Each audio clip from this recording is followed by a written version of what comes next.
Thank you. Okay. You know what? It's 6 o'clock and people are still coming in, but we'll start.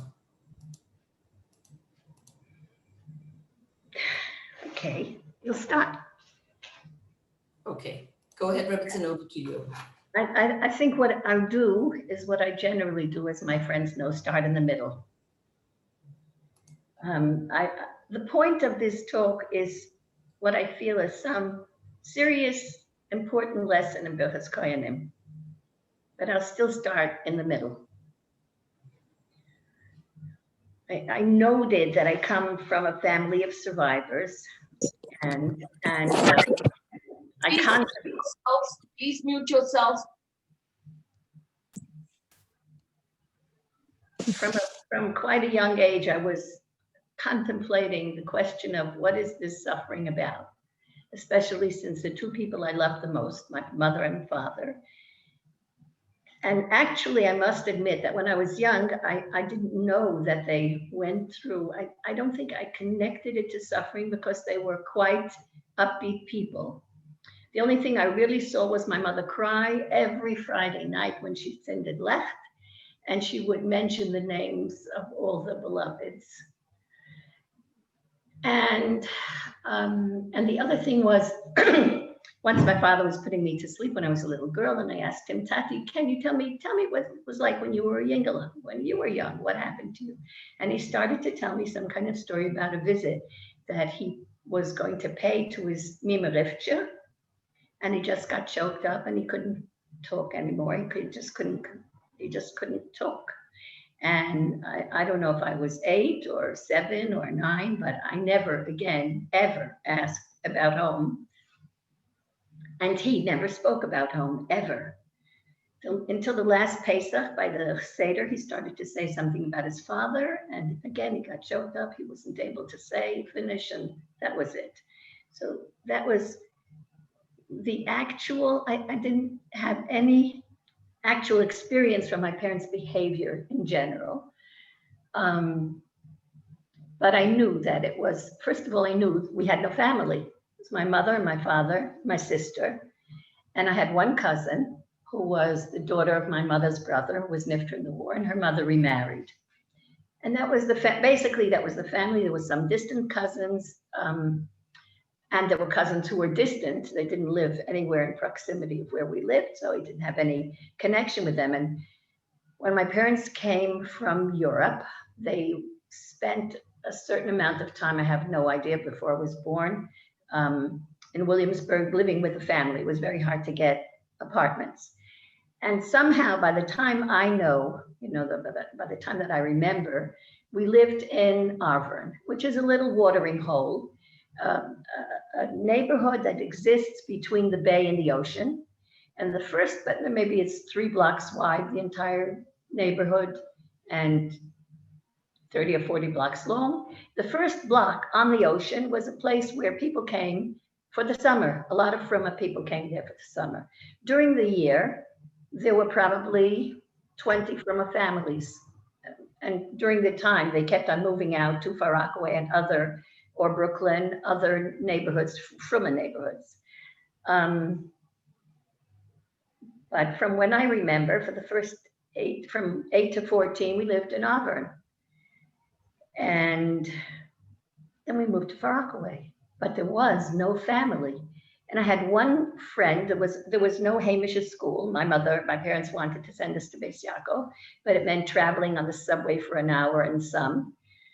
And the only school that was in the neighborhood was a bus ride about 20 minutes away. It was a Mizrahi school, boys and girls. And that's where I went for elementary school. And we had this one friend, Rechi Stern, and we went together to Hailai. Eventually, her family moved to Far Rockaway, and then finally, we also moved to Far Rockaway. But during those years growing up, it was very, very lonesome and painful that there was no family. I asked my friend Refi if her grandmother would be my grandmother and her Zaidi could be my Zaidi. And it just was, I read everything I could get my hands on as I got older about the war. And it just trying to understand what all the suffering was for and about. How does that work?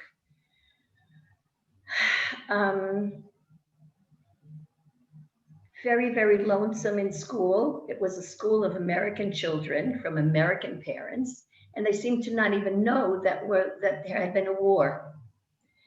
And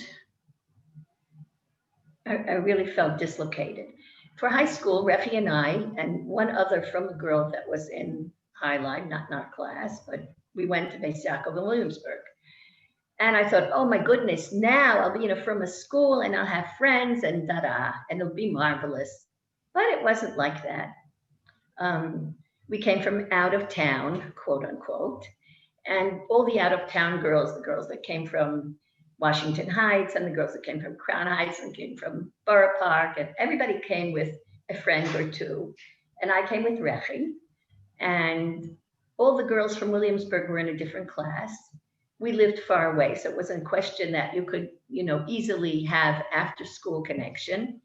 Most of the girls went to camp. My mother, being European, didn't believe girls should go anywhere alone. And so that was school. Now, then my friend Rechi got engaged, and it was the summer. We davened together all the years. My parents were friends with her parents, and we davened all the years together in Rabbi Reuben's shul, the Chassidish shul in the neighborhood. But this summer, when she got married, the Bostener Rebbe came to Far Rockaway, and he was staying in Nachman Mendel's house. Now, Rabbi Mendel was a teacher in Highline, and he was somebody that took in the first graders. He spoke to the parents and to the child, and he was my first day in school, and my mother told him that I'm Triya Nickel and Kusha, and I should please see to it that I should be taken care of in school, and I shouldn't change. The background should remain, even though it's a different kind of school, but you should keep an eye on me, sort of. Every year, he happened to be, his mother was a Bostener Rebtezen, and he used to travel. Every year he went to Mount Kisco, and his house was empty. And he used to tell the Bostener Rebbe every year, my holy shver, come to Far Rockaway, the air is good, it's on the ocean. My father-in-law had a heart condition. He said, it's good for you. But the Rebbe Zefran went every year to his mother in Boston. So Sasha lived in Boston, and they had a place on the bay in Nantasket, and he went every summer to Bobby. The whole family went there. This summer, for some reason, he took up Nachman Mendel's offer. He took the house. He opened the shul. He had a minyan there, and he had all people who were Bostener Rebtezen came to daven. The Stearns were Bostener Rebtezen. I had no idea. So that Shabbos, her Shabbos Sheva Brachos, the davening was in the Bostener Shtibel in Far Rockaway. And I went, and I met my shviga to be, and she wanted to go and visit someone, and I said I offered to take her.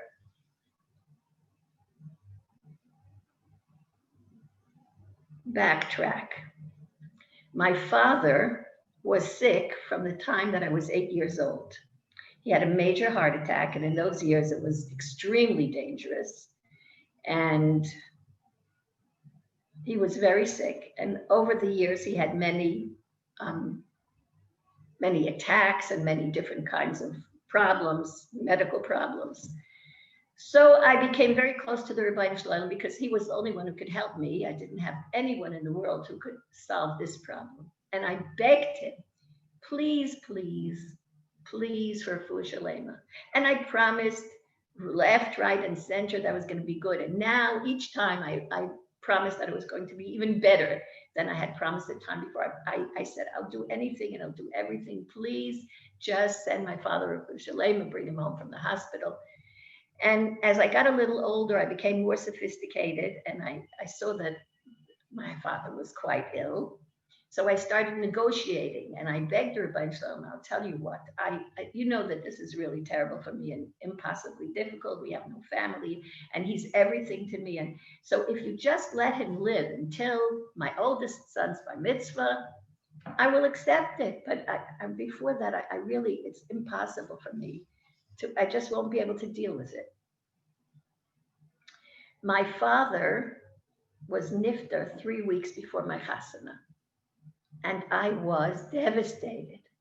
I was absolutely, and I said, Rabbi Shalom, the man had such a hard life and had so many tzuras. What would have been, you have so many years, couldn't he live to see? Now I was getting married, he would have some nachas. He met my father-in-law, he met my husband, they spoke in learning, and they had such a fabulous time. What would have been so terrible if he could have lived and had some nachas now? And I knew that the argument was wasted, and I better get my act together, because the Rabbi Shalom runs the world, and there's no point in fighting with him. And if I keep up on this track, I won't end up anywhere that's any good. So I just stuffed it. And I used to tell myself, what's a little heartache? It's over here. It's just like a stomach ache higher up. You don't die because you have a stomach ache. So you don't die because you have heartache. You just live. And you don't always feel it. In any case, Baruch Hashem, I got married. My father-in-law was unbelievable to me. He was just like a father. And he took care of my sister and my mother. And he was really extremely, outstandingly wonderful.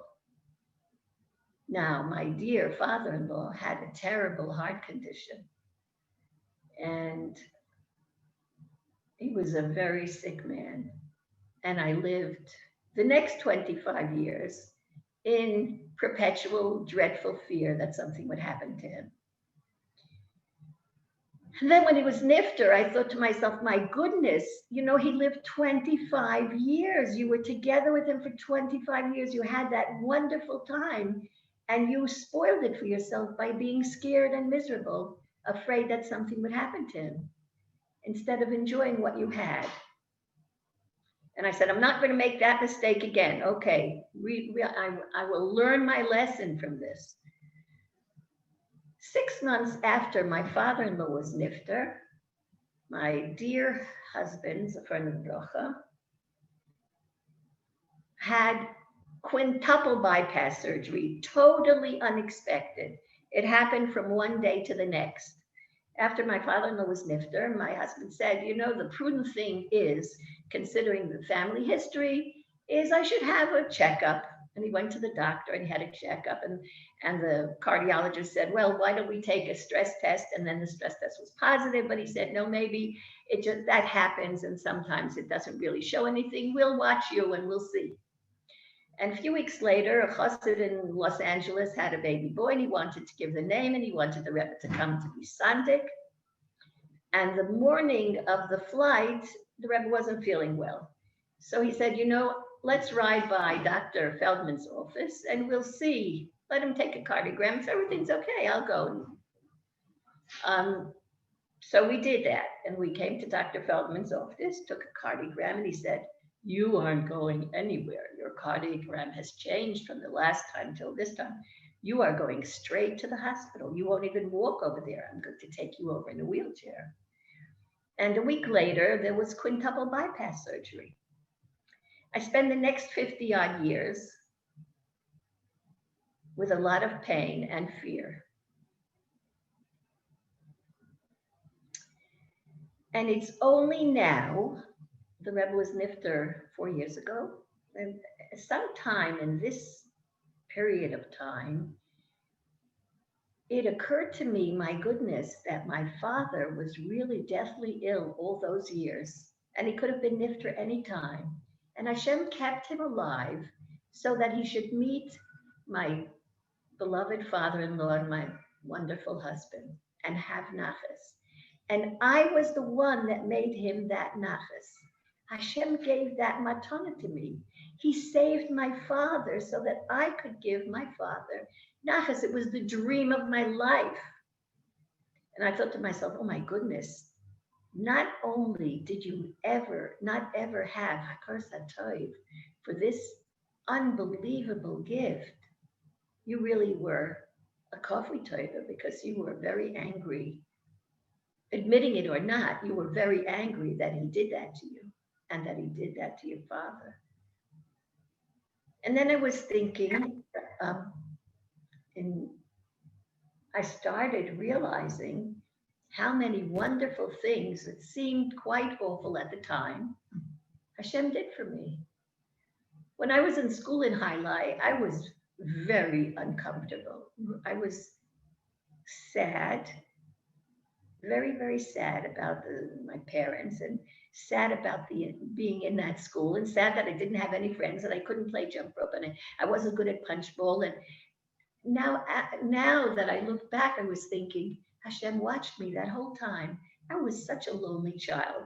If that experience had been a good experience, I might have ended up in Far Rockaway.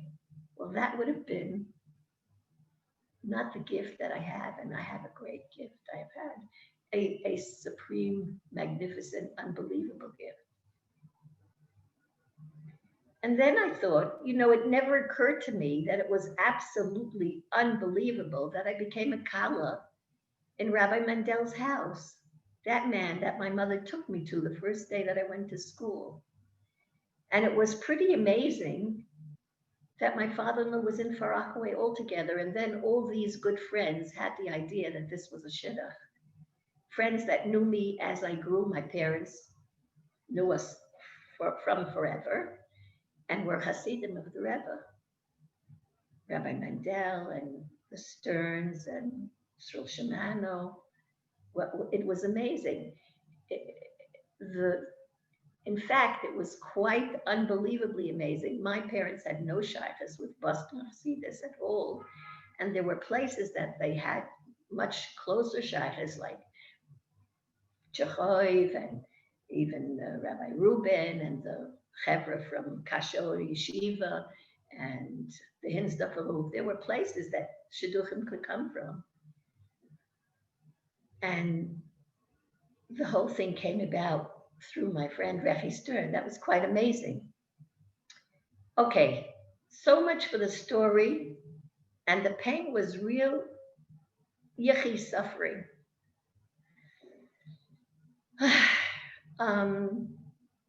And the older I got, the more difficult the Second World War became. Until I got smart enough in my old age to realize Hashem's way, way, way smarter than we are. Infinitely more compassionate and unbelievably loving. When I started to think about this Hakar Satoiv and trying to think did I ever serve the Rebbeinu Shalom out of love? Did I ever really serve him because I loved him? The bracha that we make in the morning and at night before Shema Yisrael both end in a statement of Hashem loves the Jews. Oy hevama Yisrael, boyecha be'ama Yisrael b'ahava. He loves the Jewish people. He chose them because he loves them. After that, we say that pasuk, we recite Shema, the Kriya Shema. Now, the first pasuk, Shema Yisrael Hashem Elokeinu Hashem Echad, is a statement of our belief. It is the statement that's recited by Jews when they are being killed on Kiddush Hashem. Hear this, understand this, know this. Hashem, now that name, that's the name of Hashem. He has many names. A name is a handle to hold the concepts that you know about whatever is named. The name Hashem includes his complete completeness, his eternal eternity, his impeccable perfection, and and other things. And it is called the Shem Ayin Beis. It is the name of love. It is the name of compassion. Hashem, that quality, Hashem, Elokeinu, He is our God. He gave us the Torah. Kale, it's a word that might be seen as a combination. Kale means mighty, but how mighty? Kale zon, hazon es ha'olam kuloi, betuvoi, bechein, bechesed, uberachamim. That He feeds every single creature on this planet, bechein, bechesed, uberachamim, with love and loving kindness and free giftedness, and this creation finds favor. It has chen in His eyes. Kale, He is our God that gave us the Torah because He loves us, and we have chen in His eyes.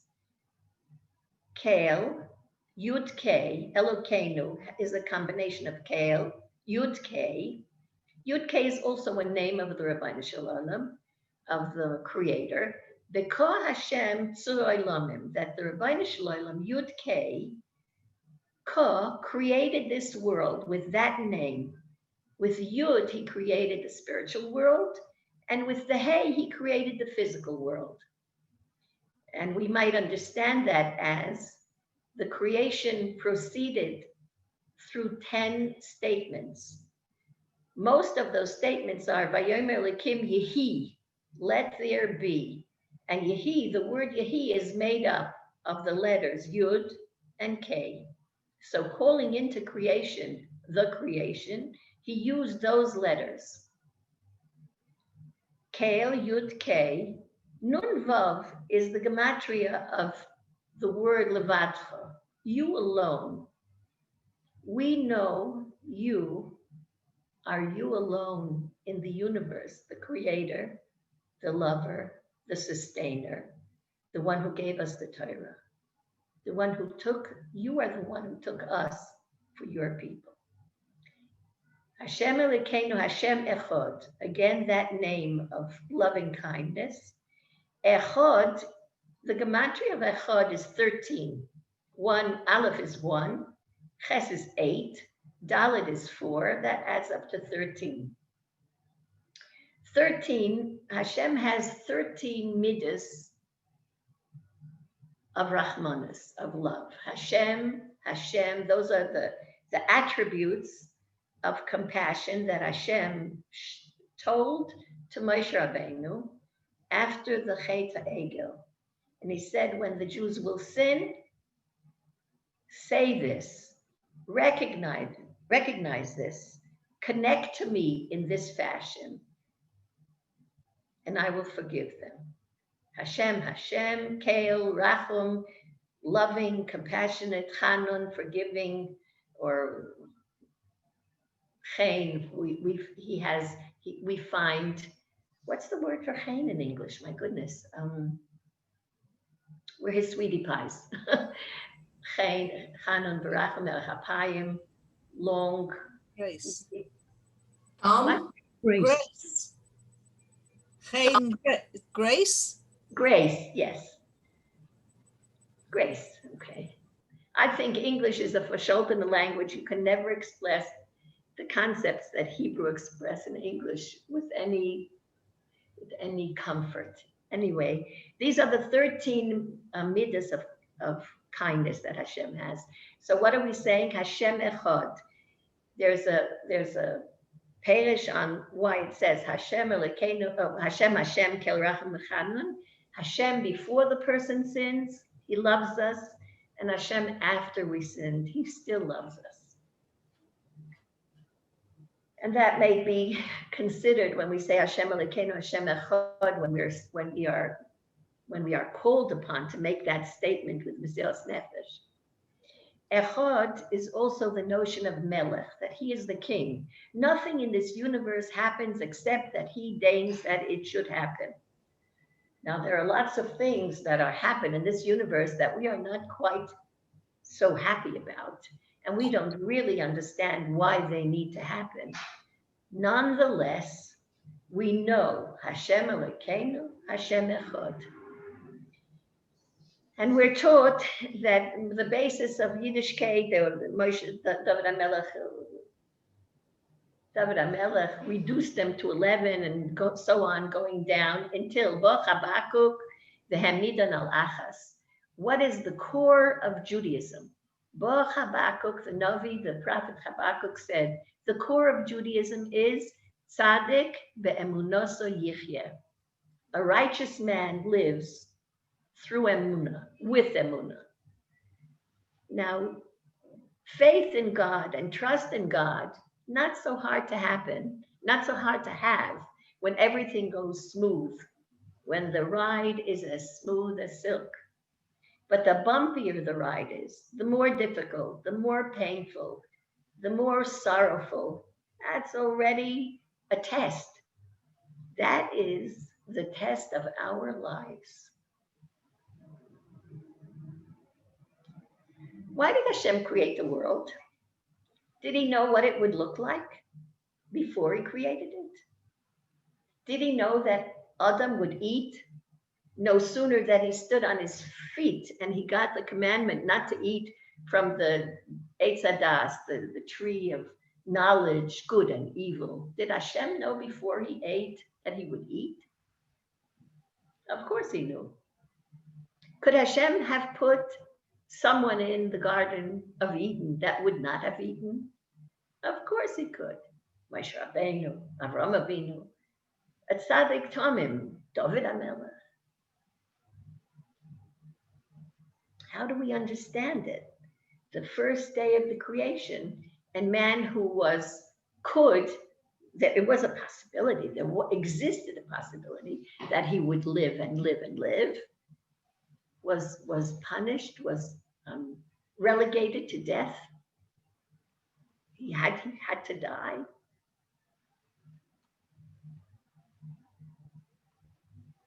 Tzaddik be'emunoso yichyeh. I want to ask another question and then I'll join them together. How do we understand that the entire world is idol worshiping?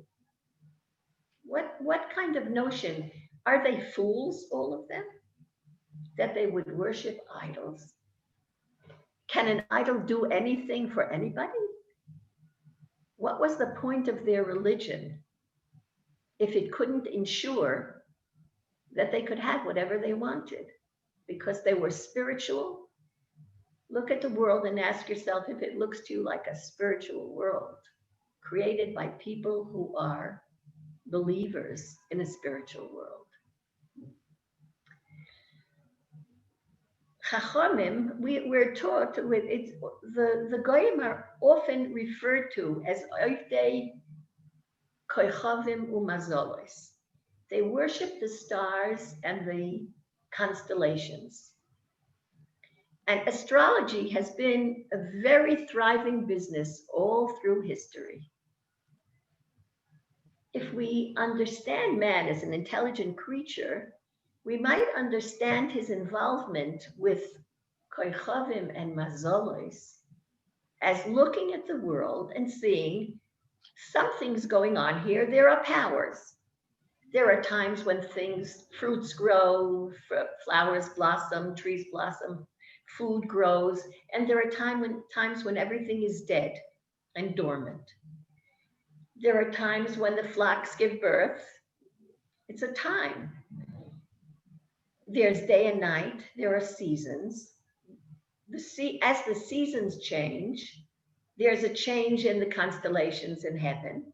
They were very intimately acquainted with the stars and the constellations. And there's one theory about the pyramids that there was a tiny little window, and at the solstice, the Sirius star, the dog star, shone directly on the coffin of the pharaoh. The pagans, the idol worshippers, the oivdei koichavim and mazolos, worshipped the sun. Sun worship was a pretty prevalent kind of avodah zarah. What is that? The sun obviously has power and obviously causes things to grow, and people need food, and animals need food. Ah, the sun. We will worship the sun because we want what the sun has to give. Now, when we go to war, well, we'll worship the war god, the Mars, because it's a bloody star. So it's red. So it must have to do with war. Now, sometimes we worship Mars and we win the war. Other times we lose the war because that's how mazel is. Luck is fickle. Lady Luck, they didn't really know. And there was no way, of course, to know. But it did seem to work sometimes. And then everybody else, if they saw the Romans worshiping these gods, and the Romans were so powerful, then we will worship as well, because we want to be able to have the benefit of good luck. That's not exactly a religion, but that's Elohim Acherim. And that's the person himself is the Elohim Acherim. The person himself is looking to get the best ride out of this show that he can. And this seems to be the most possible avenue. Hashem, in his perfect infinitude and almightiness, wants us to find him. He could absolutely make everybody do everything right without any effort whatsoever. However, why did he create this world with human beings who would be so frail and apt to sin? It's an educational experience for man that ultimately man will come to know through himself and his life and his choices that there isn't any other way and that there isn't any other koyach. Now, that's really the job of the Jews. We were meant to follow the Torah and live that kind of life, different than the Goyim, different than the people who live entrenched in a material world, and where what matters is what you have and what you have accomplished, what you can do. That makes who you are, and that makes what kind of life you have. For Hashem, what makes who you are? What kind of heart you have, what kind of values you have, what kind of deeds you will do.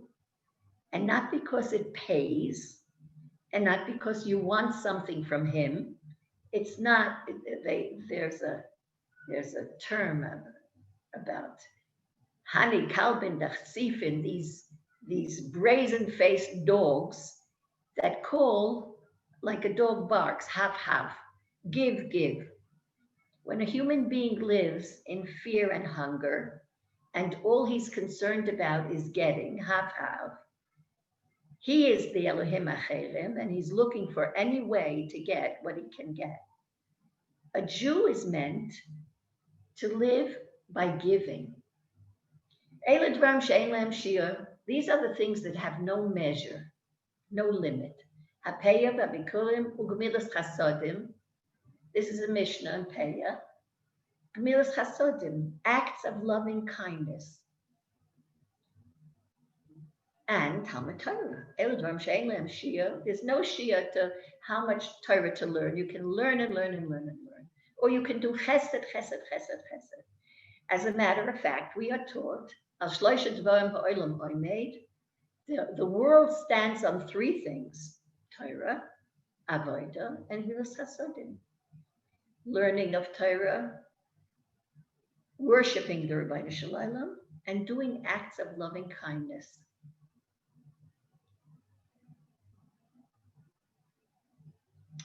Tzaddik b'emunasa yichye, that situation needs to be in a place where Hashem's not showing his full hand, hardly ever. hardly ever. Moshe Rabbeinu asked, why is it that tzaddik v'raloi, that a righteous person will suffer, Rosh Hashanah, and there are evil people who they have a great ride and a good time. Tzaddik be'emunaso yichya, the point of the existence of the tzaddik is that he doesn't need a good ride to believe in the Rabbeinu Shalom. He believes in the Rabbeinu Shalom. And the only thing, his purpose in being here is to serve that Almighty Father who loves us.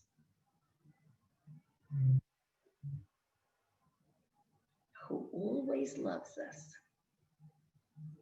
Now, let's go a little bit to Birchas Koyanim. I wondered, in the morning, we make a bracha, Birchas Torah, we thank Hashem, Asher Bocha Banu, that he chose us and he gave us the Torah. In France, it was instituted that immediately thereupon, there should be some Torah learning, because when people go to work, it's not clear when they will be free to learn Torah, so that it should be a bracha that is fulfilled by the person. I'm thank you that you gave us the Torah, you picked us and you gave us the Torah. Let me learn now Torah and show my appreciation and my pleasure in being able to learn your Torah, the honor that you have given us, that you gave us this holy Torah, this Torah that attaches us to you every minute that we are attached to it. So in France, they instituted to say the psukim of Birkas Koyanim. Yevarecha Hashem v'yishmerecha. Hashem should bless you and keep you. His countenance should shine upon you.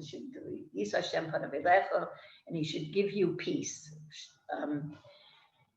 I was wondering though, why those psukim particularly were chosen. I often thought, I wonder why they didn't pick Anochi Hashem Elokecha.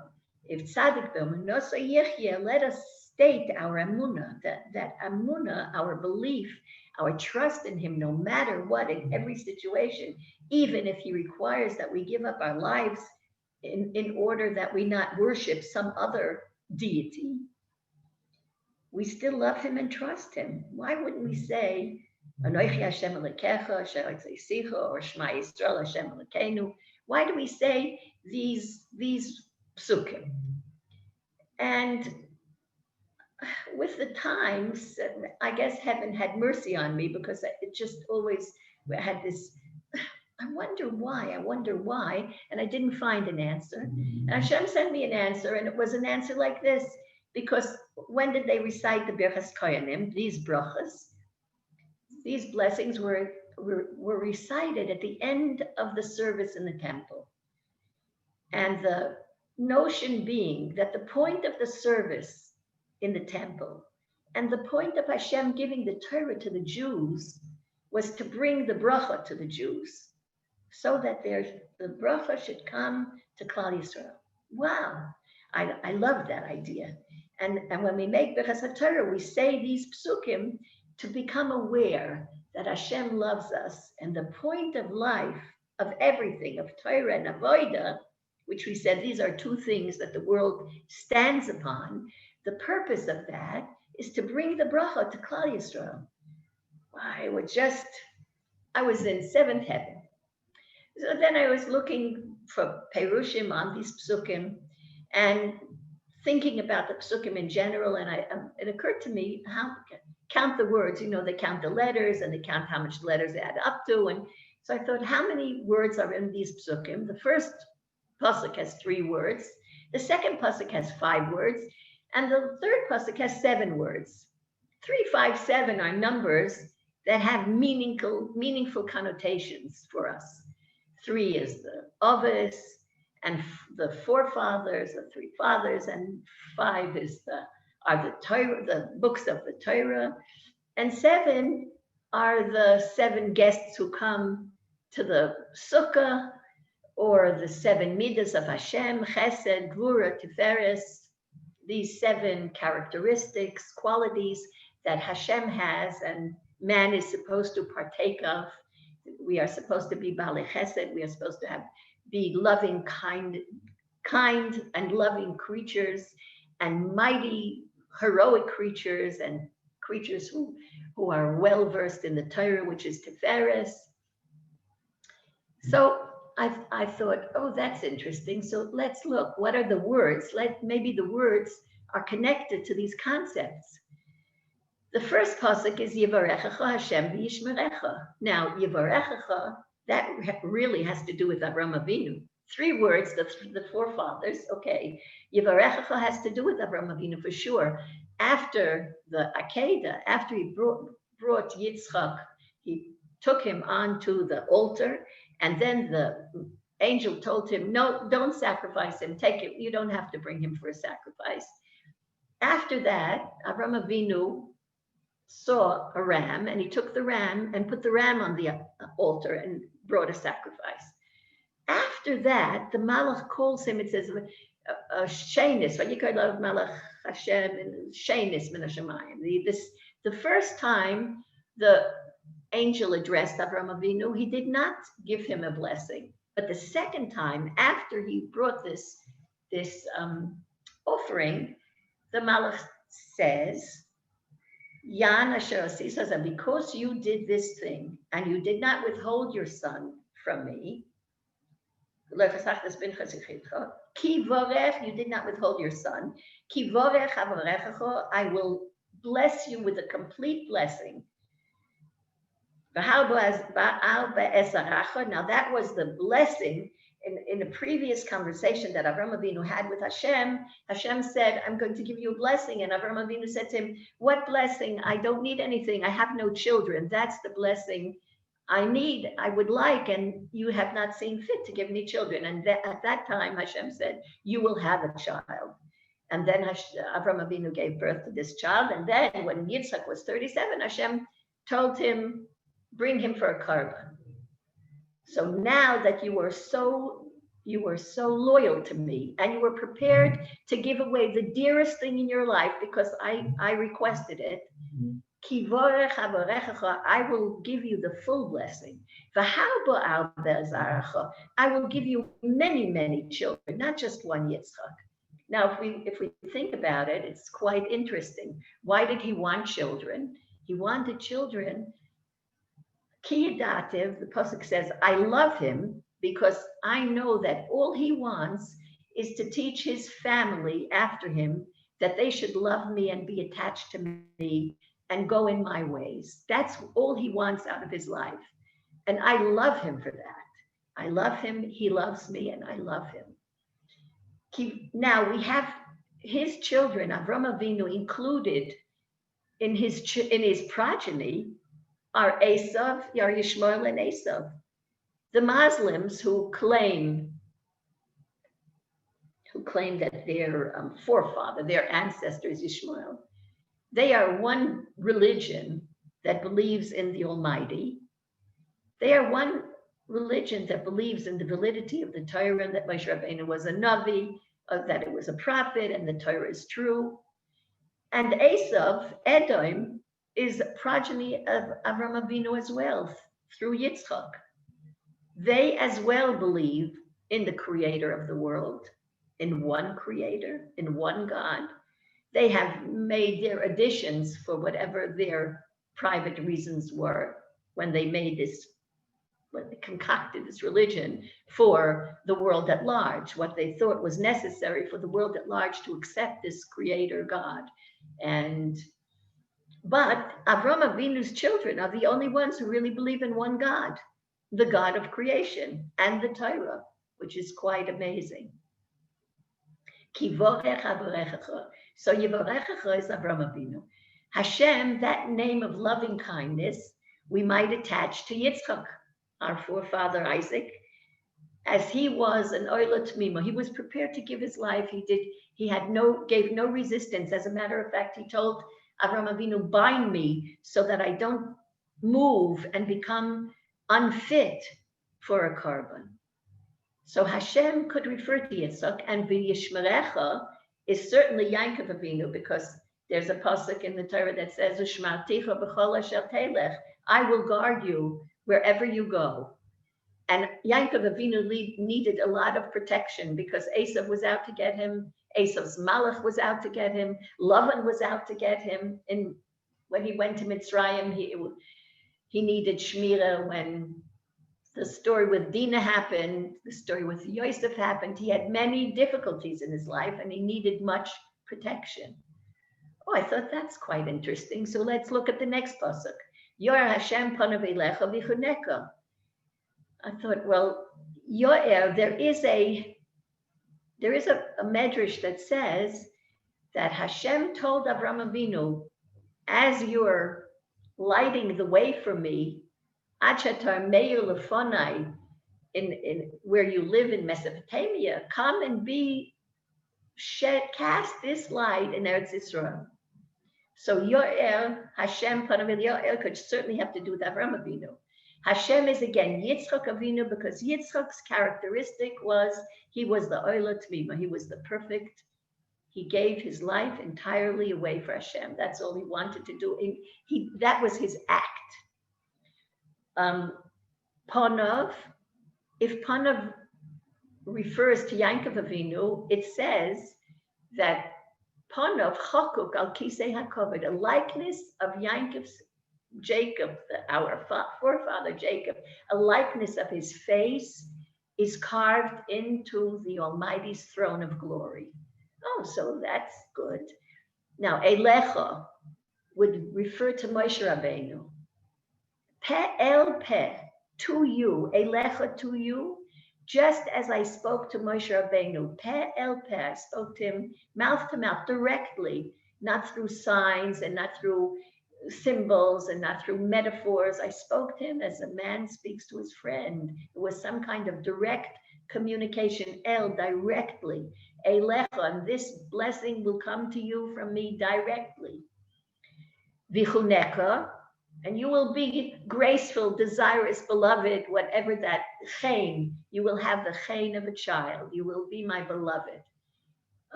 Motza chen bamidbar. It says that Hashem found his people that they were graceful in his eyes. They were beloved in his eyes. They were delightful. Cheneftik. Vichuneka. The job of the Kohen, of Aaron HaKohen, was always to take away whatever separated between the Jew and his Father in heaven. He was always trying to be Makarev, the Jews, to bring the Jews close to Hashem. And his service in the Mishkan was to take away any blemish so that they could be totally cheniftik, totally beloved. That was. Then we go to Yisa, the last pasuk. Yisa, as referring to Avraham Avinu, it says, after the Malach called him and told him, don't bring Yitzchak, do not sacrifice Isaac. It says, Vayisas Einov, he lifted his eyes and he saw Ayel Achar, I'm not sure what that word Achar means, I've been looking, another ram. Yitzchak was not a ram, but Ayel Achar Ne'echaz, trapped or caught in the brambles by his horns. After Avraham Avinu brings the karban, after he brings the ayel, he sacrifices the ram, the Malach says, interesting, Ki ya'an asher asisas hadavar hazeh, because two words that both express because, for this reason. Ki is because, and yan is also because. Asher asisa es hadavar hazeh, that you did this thing, and it doesn't say which thing, that you did this thing. Veloy chosachta, and you did not hold back your son. Veloy chosachta es bincha es yechidcha mimeni, you did not withhold from me your one and only son. Ki vorech avorecha, I will bless you. But what is this notion of because you did this thing and did not sacrifice Yitzchak? you might say that the second thing is that he brought the ayil. What was so great about bringing a sacrifice? If he was ready to sacrifice Yitzchak, what was so great about his sacrificing a ram? Well, in Avram Avinu's place, the most horrendous thing that could have possibly happened to him was that he should have to bring Yitzchak as a sacrifice, and his dream for the continuity of his belief and his connection to Hashem should be transferred further through children to all the generations. Nonetheless, he was prepared to do it. But you would imagine that when the Malach told him, okay, you don't have to do that. I was just checking, that he would have picked up Yitzchak and run away from there, just fly. He didn't do that. He said, but I want to do a service. I would do anything. I can't go away without doing anything. I need to do, what should I do? And he raised his eyes looking for something that he could do as a service. And then he saw the ram. Because you really, all you care about is our relationship. And you really love me. And you want to serve me in any way. And you were even prepared to bring Yitzchak, but even more than that, you trusted me enough to do it and still have in your heart a feeling of trust and wanting to be connected to me. Even though you and I both knew that the only thing you wanted was this son. So Yisah would refer to Avram Avinu. Hashem would again refer to Yitzchak Avinu. Panav would again refer, the face would again refer, Hashem should lift up his countenance. He should lift his countenance, shine his countenance, lift his countenance to us. Panav would again be Yankov Avinu because his face is on the throne of glory. Elecha would again be Moshe Rabbeinu, this direct connection. V'yosem would be Aaron HaKohen because it says at the pasuk after the Birkas Kohanim says, "V'samu Shmi al bnei Yisrael," they will put my name on the Jews, and I will bless them. Perhaps referring to the Kohanim and Klal Yisrael both. I will bless them. So V'yosem is Aaron HaKohen. L'cha would be Yosef HaTzadik. And Sholem is certainly David HaMelech, because when he will come, Mashiach, that's when there will be Sholem. When we will see completely what we have no concept of now. And everything we do, really, were we to contemplate, what on earth did we come here for? Did we come here and Hashem knew we were going to sin and he was going to punish us, and that's what he wants to do with us?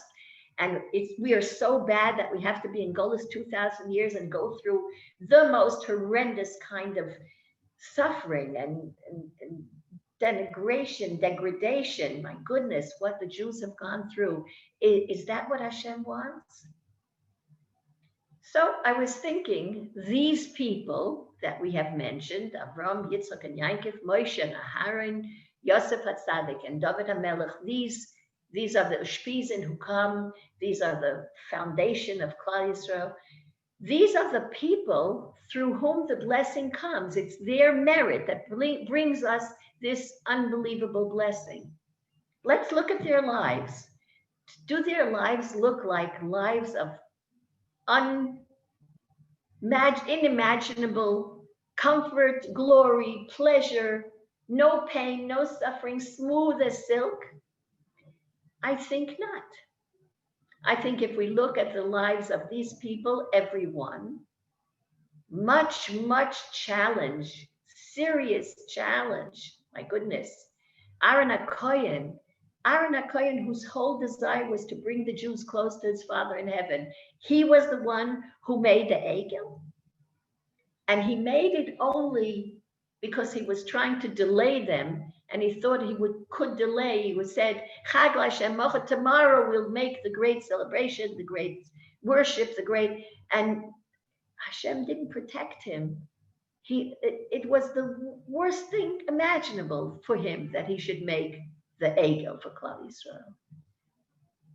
Much suffering. Yankov Avinu, Yosef HaTzadik being taken away from him, and he did not know what happened to him all those years.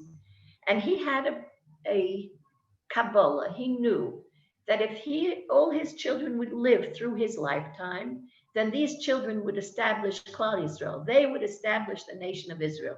But if one of them were to die, then that whole plan was over. Imagine the suffering that he had. And Hashem didn't reveal to him that Yosef was alive in Mitzrayim.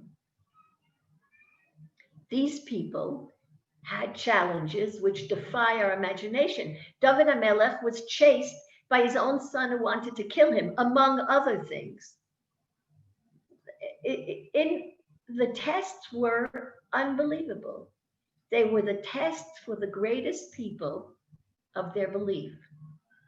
And we need to understand that the purpose of our being here is our service under those circumstances.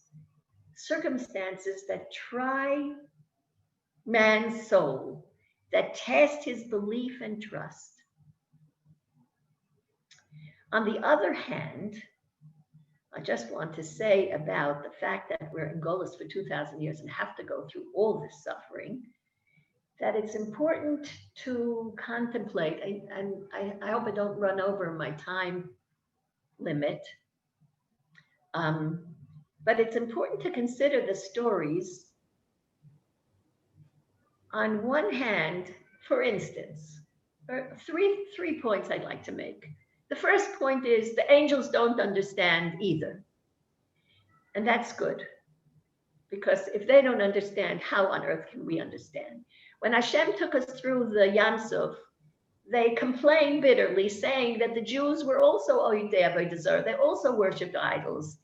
And why should the Jews be saved and the Egyptians should be drowned? Either drown both of them or save both of them, but it's not fair that the Jews should be saved and the Egyptians should drown.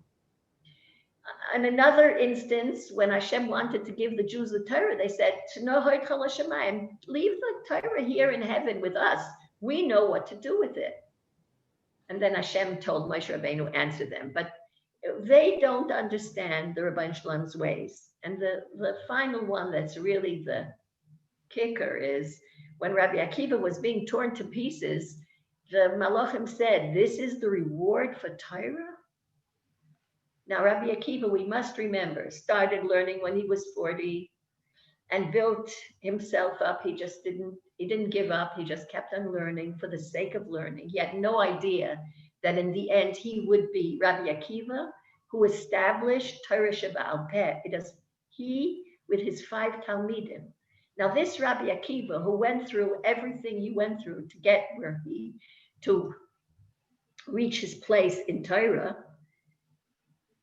we are taught that 24,000 of his Talmidim died because they didn't know how to behave respectfully and kindly to each other. Imagine what it was like for the teacher to lose those Talmidim. And he started all over again with 5. And when the Roman soldiers were tearing him to pieces, and he was saying, Shema Yisrael Hashem Elokeinu Hashem Echad, the angels cried, this is the reward for Torah? Zu Torah, this is Torah and this is its reward? And Hashem said, I cannot answer you. If you insist on an answer, I will have to return the entire universe to Tohu Vavohu as it was before it was created. There's no way that I can explain to you what this creation is about. It's my secret, and it will only be known in the end. So the angels don't understand. That's number one. Number two is we don't appreciate ourselves. We have no way of knowing what it is we accomplish in this world. I venture to say, especially now that we're in Golos, that many of us don't feel like great tzaddikim. I would venture to say that that's the truth. However, there are many stories in the Gemara telling us about the tzidkus of various people who looked quite simple on the outside. And I'll tell you that, looking it up, because there's one one of these stories that's often quoted, and I wanted to see it in the source. And then I found three additional stories. The first story was with Abai and Rabba, who were Tanoim, and they knew somehow, they were told that the bloodletter Abba receives a greeting from the heavenly yeshiva every day. And Abaya received it only Erev Shabbos, and Rava only Erev Yom Kippur. And Abaya and Rava were very perplexed. What on earth could the bloodletter do that was so fabulous and so much more import than what they did? And these were Rizikit Tzadikim, great Tzadikim and great Talmidei Chachamim. What could this bloodletter be doing that allowed him this great gift in this world? So they decided to send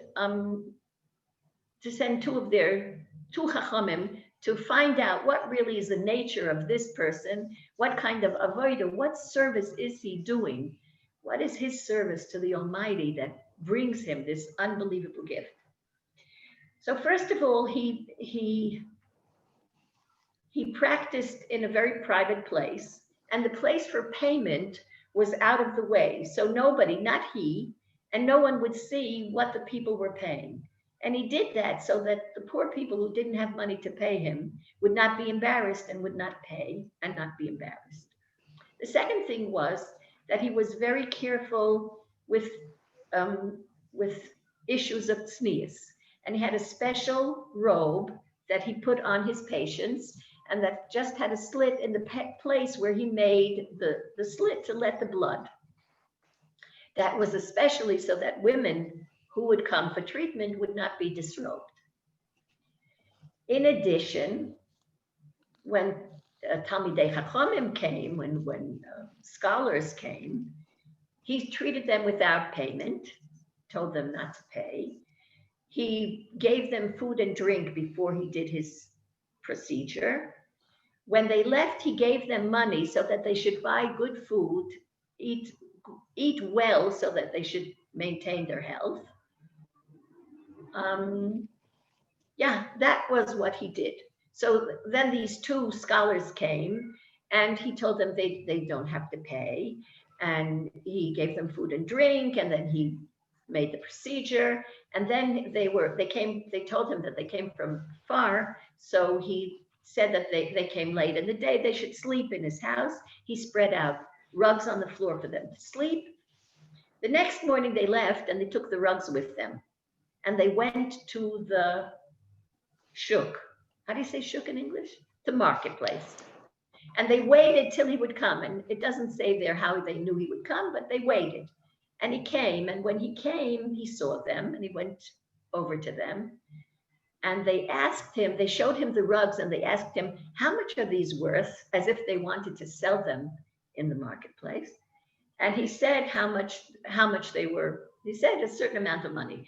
And they said, aren't they worth more than that? So Abba said, no, that's what I paid for them. So then they asked Abba, but you knew we took your rugs. What did you think when you saw that we had taken your rugs? So he said, well, I thought that there was a issue of pidyon shvuyim to save somebody from jail or from punishment or something, and you needed money immediately. And you were embarrassed to ask me, and you were embarrassed to tell me that you were taking the rugs to sell them for this particular mitzvah of saving some Jewish prisoner or captive. So they said, my goodness. And then they said, well, these are your rugs, so please, we'd like to return them to you. And he said, no. As soon as I saw they were missing, I said, let them be used for an act of charity, and they're no longer mine. I gave them away.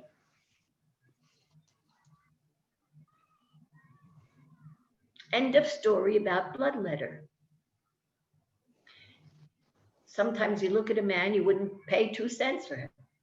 And then you might be very well amazed at the true value of this person and the nature of his service.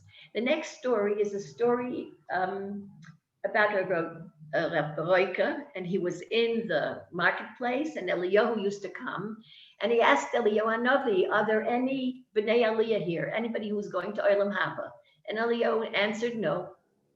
And then he said, "That man over there." So Reb Broike immediately went over to this person, asked him, "What is your occupation?" And the man said, "I can't talk to you now. Come back tomorrow and I'll talk to you." And he ran away. So he came back the next day and he found the man there and he asked him, "What's your occupation?" And he said, "I'm a jailer." "What do you do as a jailer?" So he said, "Well, I separate the Jewish men and the Jewish women, and I put my bed in between so there shouldn't be any suspect behavior. No one should suspect them of having done anything that shouldn't be done." And what else did he asked him, "Why do you wear black shoes? Only the goyim wear black shoes. And why don't you have a string of tcheles in your tzitzis, in your fringes?" So he said, "Because I work between goyim and I don't want them to know I'm Jewish, so I dress like them, because sometimes they talk between themselves and I hear that they're passing a decree to harm the Jews. And as soon as I hear about it, I run to the tzaddikim, to the chachomim, and I tell them a decree like this and this is going to be passed, daven, so that it should be annulled. Why didn't you answer me this yesterday?" So he said, "Because I just heard of a decree and I couldn't waste any time. I had to go and tell them." End of the story of the jailer. And the last story is again with Eliyahu Hanavi, and Rebbe Broike asked if there are any Bnei Ali, and he said, "Yes, these two brothers." So he went over to them and asked them, "What do you do?" And they said they're jesters. And whenever we see somebody sad, we try to cheer them up by telling them jokes. And if we see that people had an argument, we try to make peace between them. The three things that the world stands on, Gemilas Chasodim is an equal partner of Torah and Avodah. And Gemilas Chasodim stands, in that Mishnah, Gemilas Chasodim is mentioned before Avodah, before Torah. What Hashem wants from a human being, he knows exactly what we're like. Chachamim tell us in three things a human being is like a malach, and in three things like an animal. He eats and drinks like an animal, he procreates like an animal, and he excretes like an animal. And in three things he's like a malach. He has das like a malach. Das is a form of knowledge. Vayeda Adam Eschava Ishtoi. Das is the kind of knowledge of an intimate connection. They have das like a malach, and that is to provide them with the ability to connect to the Ribbono Shel Olam lovingly. They have das like a malach. They speak like a malach. Mesaprim b'loshen kodesh. They speak the holy tongue. And hoilchem b'koima skufa. They go upright. Their head is on the top, not like an animal bent down to the ground.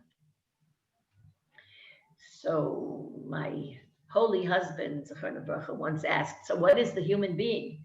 He says, "That's exactly what he is. Between two diametrically opposed existences, having to unify them, to integrate them, not a simple job at all. The job of bringing the Ribbono Shel Olam down into this world so that everybody recognizes what the Creator is." What Avraham Avinu did outstandingly was have Hakar Satoiv to the Ribbono Shel Olam. Recognize Hashem as the lover and the giver. Hakar Satoiv, gratitude, that was the beginning. Now, he understood that if Hashem gives so freely without demanding anything in return, that is what he likes. And therefore Avraham Avinu began the establishment of Klal Yisrael on the basis of Emunah and Chesed. Because he had Hakaras HaTov for what he perceived were the unbelievable gifts he had received. And they asked, he had no teacher to teach him, he had no father to teach him. How did he find the Ribono Shel Olam? And Chazal say he had two kidneys flowing with wisdom. Hashem endowed him with a nature to be able to appreciate, enjoy the world. And then he looked for the source of the benefactor. Who makes all this that we enjoy? Part of our trouble with suffering is we have no perspective. We don't understand the suffering that's happening to us and what function it has. But a far greater problem is we have a hard time really appreciating every single blessing, none of which we have earned. 2 eyes, not 1 eye.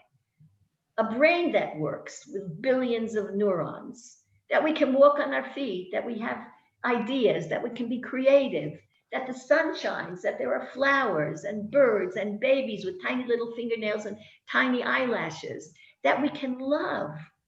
Love our children, we love them unconditionally. Through these babies, we learn what love means. We also learn what we're about because our children aren't any smarter in making the right decisions than we are. But we see why Hashem forgives us and why he loves us, because sometimes they do the right thing. And sometimes it's for the right reason, because they love us too.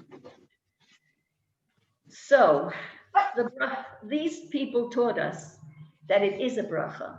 We are receiving constantly a bracha. And the bracha is, though, an eternal bracha.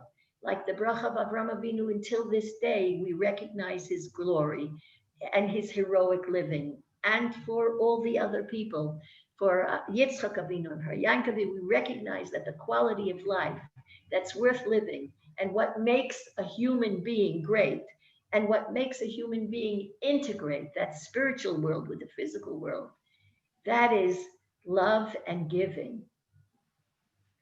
And that's perhaps why we say the psukim of Birchas Koyanim after we make the bracha for Talmud Torah. Hashem wants us to know we do the job and understand a little bit about why it might be as hard as it is. It doesn't mean we aren't good, because those great people went through intense suffering and had great, unbelievable accomplishments. Thank you. Rebtezen, thank you so much. It was amazing. Thank you. I'm going to ask you to unmute yourself. If you have any questions for the Rebtezen, you can unmute now. Anybody? Can I just this? Hello. Hello. Yeah, go ahead. My name is Danielle Schoenbrunn, and Rebtezen, I think you know me. Of course I know you. Rebtezen, I love you. I love you too. I love you too very much. Chen, the Yiddish word chen, is it possibly meaning like charming? Is there a charming, the word charming? Okay, yes, charming, yes. Charming. Yes, that's a good word. Okay, that was my question. And thank you so much. I hope you do this more and more every week if Thank it's you. at all possible. I know you're busy with your family and so on, but this is so beneficial for all of us. We love you.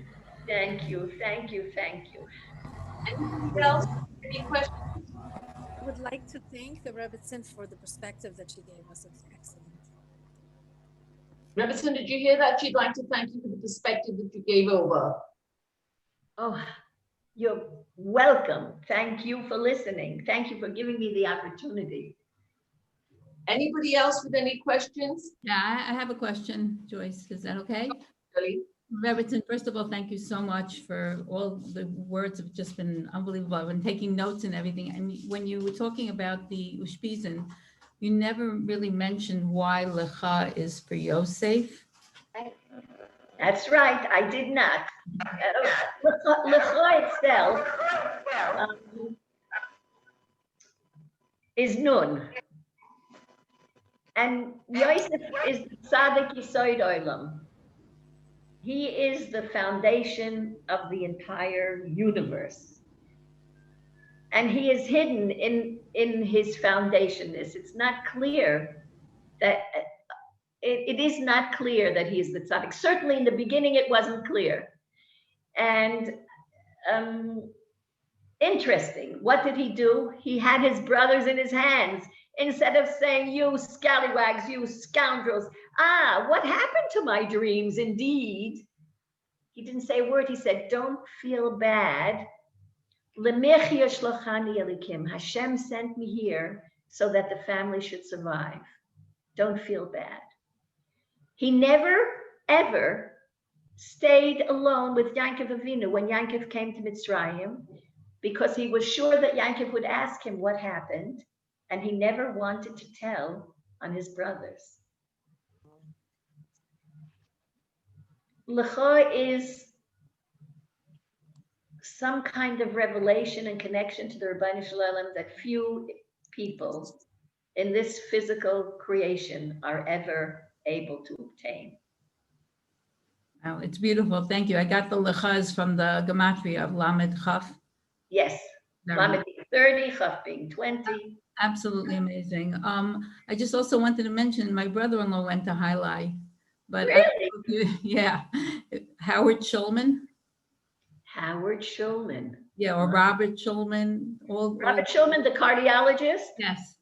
He's an internist, actually. He's an internist, but he was the Rebbe's doctor. Could be. Yeah, I don't remember him from Highlight. I think he's younger than I am. Whatever. Okay. Whatever. Yeah. Thank you so much. Thank you. I really, really enjoyed every word. I'm really happy. Rebtezen? Yes, dear. Hi, you know me as Hannah Zuber.